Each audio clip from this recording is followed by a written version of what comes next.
Good morning, my dear subscribers. You're welcome to Sunlight Grant channel, where we give you the latest of the UAAG disbursement funding. In case you're new on my channel, please don't forget to click on the notification bell and subscribe. In case we drop new videos, you'll be highly updated. And detailed content and information needed. You are welcome. If you are new, kindly subscribe and press the notification button for onward information. Way forward with Apostle Ken's speech on disbursement. Pay attention to this information. The recording will be sent and shared so that others can take a listen. And now, we know the CEO meeting is supposed to come up this evening. And I really don't know what they want to talk about, but this information I'm talking about here now, some information came out from yesterday and somewhat I tried to find out more, and I could get some hints on the fact that it has a higher percentage of truth.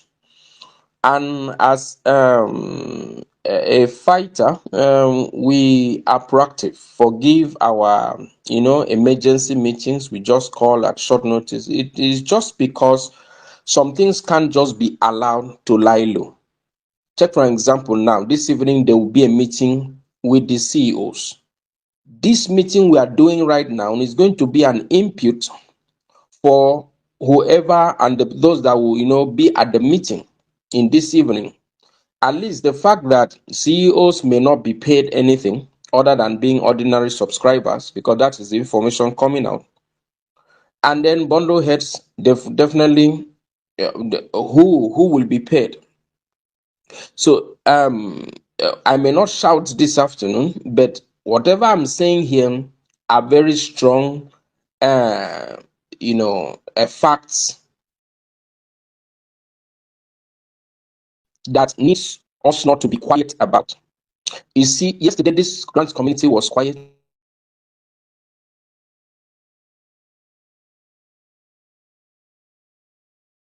Today then is already past midday, all right, and it's quiet.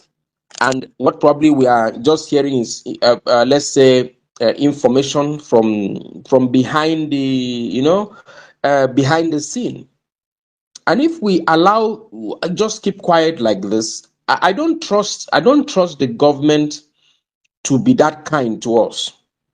I don't trust. So we cannot just fold our hands and say yes, this week we started with promises. You could see all the probably high hopes, or whatever, was it even high hopes by weekend? And every day that dawns, that is any delay without disbursement, somebody is going to think of one evil and one corruption to do. Every day that passes without this money being disbursed, someone will want to change the formula, somebody will want to shortchange, someone will want to cheat others, someone will want to make sure others don't get this thing. And this is the problem we have in delays. Monday came, we heard noise, nothing. Tuesday came, yes, nothing. Today is Wednesday. Okay, this month is finished. Between you and I, normally February ends 28. This 29 is just Jara because this is a leap year.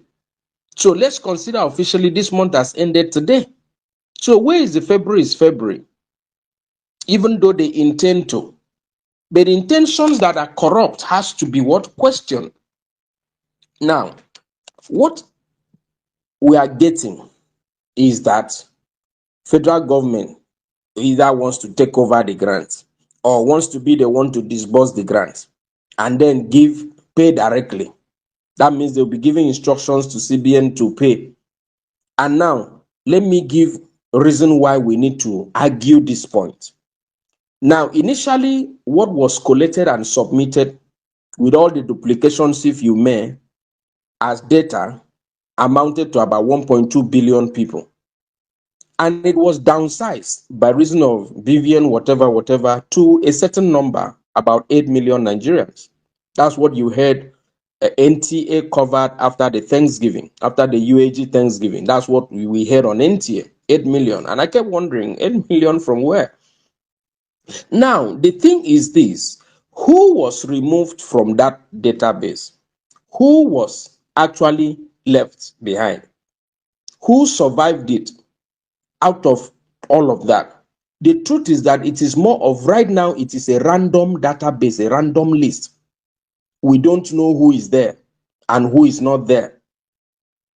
Now, the only way out of this would have been disburse money to the NGOs. NGOs will now look at, maybe ask, like we started seeing and hearing, they will ask a bundle heads, okay, rework your bundles, fine tune it to a certain number, maybe 20 people or 10 people or whatever number that can be, will bring them. Because what was submitted is not what is available right now. That is now what federal government, or so what I'm hearing, is they want to pay those people. Okay, we have heard even Ustaz Dawood saying some NGOs will be paid one bundle, some two, some three, some four, some five. The question is, what rationale are they even using for all this one or two or three or four or five? Okay, granted, they are going to be paid 5 or 2 bundles. Let's say 2 bundles per NGO. Which bundle head, which 2 bundle heads will be paid? What about the rest 400 or 500 or 700 as the case may be? So who is selected? Who did CBN select on the bundle heads data that was sent? They named the top names, let's say so. Who amongst them was picked to be the bundle head to be paid? And now they want to give two bundles. Who is it that will be paid there? The 2. What about the rest 500? And now again, they say they want to pay directly. That means if the federal government says they want to pay the money to the database directly, it means that, and I heard they want to treat even, they don't know NGOs, they don't know bundle heads, they just pay to Nigerians. That will be a colossal fatality because it's going to cause a lot of problems. Who actually then is paid? I believe before something is done, we need to look at the objective. If the objective of doing that thing is met. Presently, Nigerians are crying of hunger and a lot is happening. Hardship is too much on ground. So the best would have been if NGOs get money, they find a way to make this sure this money trickles to the poor of the poorest and also be able to take care of bundle heads. But now, if federal government say they want to pay, no bundle head, you can take that one for free. No bundle head will be accommodated in that listing because there is no special list like bundle head special list at this time because the whole database was downsized. So why does this government committee, let's address them, government committee headed by Bajabiamila, why do they want to go ahead with something that won't favor Nigerians? And someone asks, how would this kind of thing be? The only thing is that they will use other NGOs and siphon the money, divert it, pay some higher. Even in these 2, 3, 4, 5 bundles you're here, some will be getting 20 bundles, some will be getting 10 bundles. In this thing you are still hearing, which is evil, which is anti-masses, which will never work, and it will not allow Nigerians to get their due. In this thing you're hearing, some NGOs will get 1 bundle, some will get 20, some 30. What is the criteria used to give an NGO 1, another NGO 30 or 25 in the same grant community? If not diversion, if not corruption, if not, a calculated attempt to make sure the masses don't get anything out of this thing. What is all this wickedness by someone who is people that are supposedly to front for government? So I'm even told that Mr. President is not too aware of this evil agenda. Now they are proposing to do what? Pay 300,000. It was whether 100,000 or something. They increased. That is, they have done us a favor to increase from 100,000 to 300,000. Is that not stupidity? What will 300,000 buy today? You and I know what a bag of rice is right now. You and I even know how, even water, how much a bag of pure water is now. There is, with time I heard on radio, 500 naira. That's the water, whatever, people association announced it on their radios. It is going to be 500 naira a bag. So things are getting very uselessly crazy. Prices are rising. You pick something in the market today, you go back tomorrow, that same thing, the price has gone up. Transportation is not easier. So why do we have a government committee supposedly to oversee something in favor of Nigerians, cheating Nigerians? In the same distribution, some NGOs are getting one bundle, some will get 30, some may even pack as much as 40, 50. Is it not diversion? Is it not corruption? Is it not worth fighting back and say, no, enough is enough?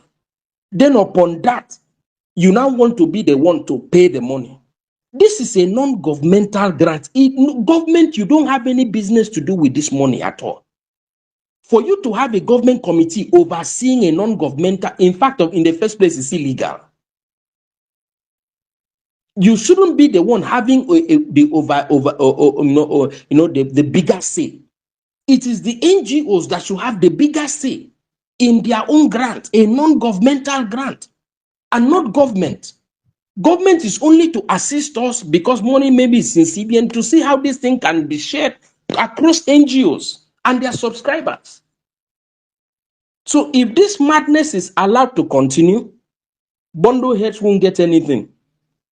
You can have that one for free.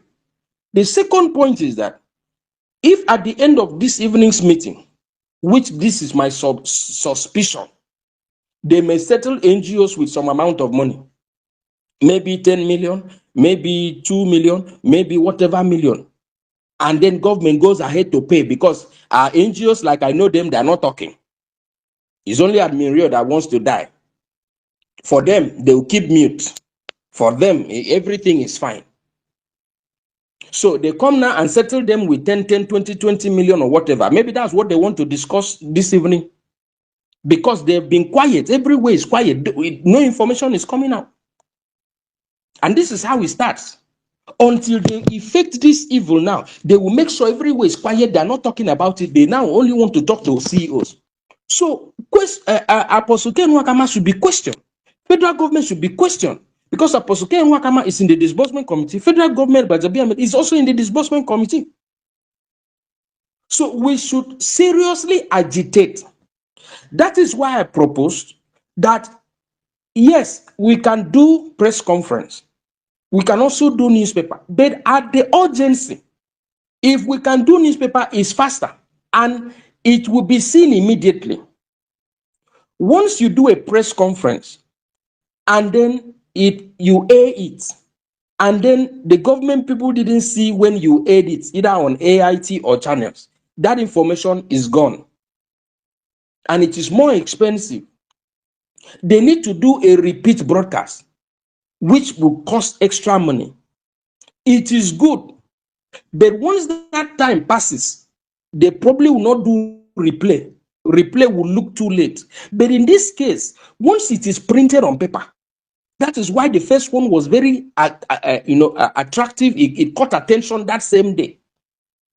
The last newspaper publication we did, President saw it that day. They saw they were indicted. The whole masses. It's a paper you can go and buy.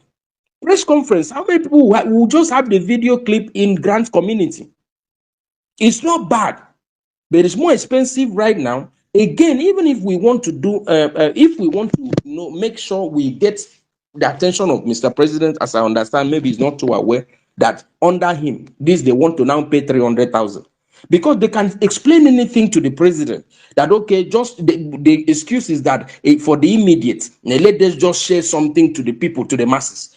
After you get this 300,000, that is the end. You and I know this country. That is, if after all our 8 years struggle, they want to give somebody 300,000, you can imagine if we'll ever have anything after this. So we have to kind of warn Bajabi Amila to keep off. This is it's a non-governmental grant. And that has to be done on paper for us to be able to say enough is enough. Then, Mr. President, one, why is it that in this hardship, this kind of thing is allowed to happen? How could it be that money that we know is in 38 trillion and somebody wants to give 300,000 to who he likes? This doomsday must be stopped. So at this point, I call this emergency meeting, 1, to intimate, 2, to let you know now that something is not all that fine. And this will lead to delay. Because if they went ahead by now to disburse to the NGOs and give them this money, by now they should have been disbursement. But by the time they want to keep this thing